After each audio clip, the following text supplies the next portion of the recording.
Welcome inside the Gridiron Now studios. I'm Amanda Borges here with Tony Smith.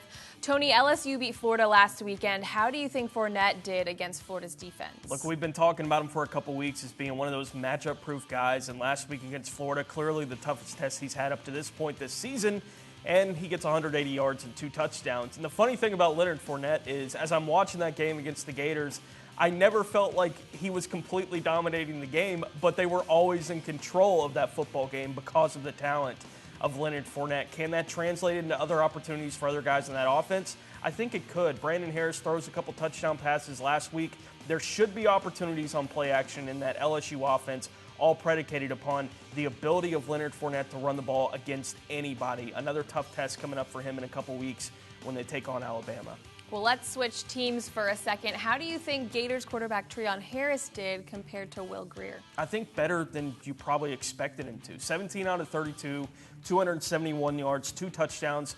Obviously was not the same guy as Will Grier in the fourth quarter of that football game. And in the end, that's what cost the Gators the opportunity to win the game. But from a fantasy perspective, he was just as solid as anything that Will Grier was giving you to this point in the season. And he should be a more accomplished runner when everything is said and done. Only had 20 yards rushing against LSU. They were asking him to throw the ball a lot more than they were asking him to run it. So hopefully those rushing yards start to come in. He becomes that dual threat guy. If he can still throw for 200, 230, 240 a week and give you that 40, 50 yards rushing that I expect him to give you in that Gators offense, he's a viable quarterback option based on the matchup week to week.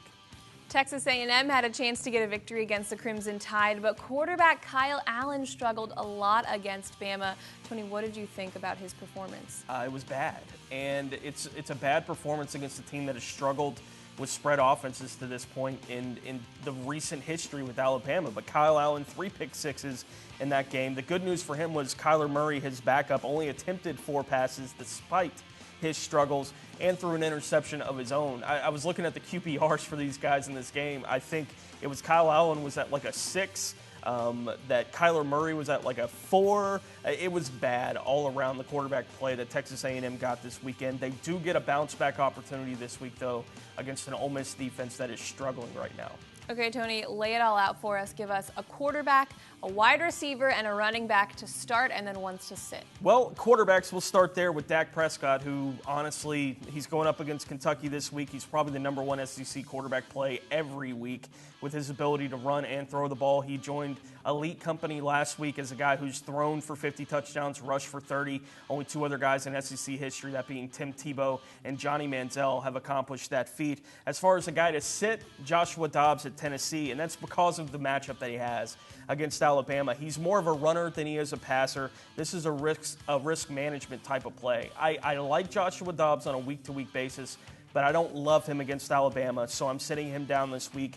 At running back, Alex Collins out there for Arkansas going up against an Auburn team that Alex Collins has already had 4 100-yard games this season.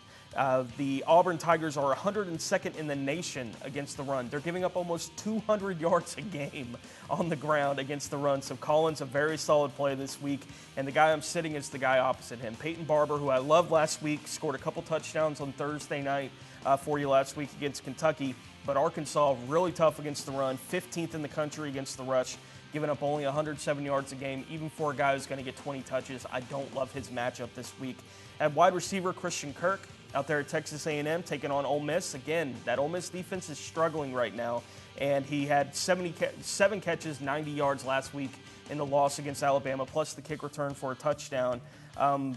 The Ole Miss defense gave up 384 yards, 3 touchdowns to Memphis last week. This week it's Texas A&M and hopefully a bounce-back kind of form.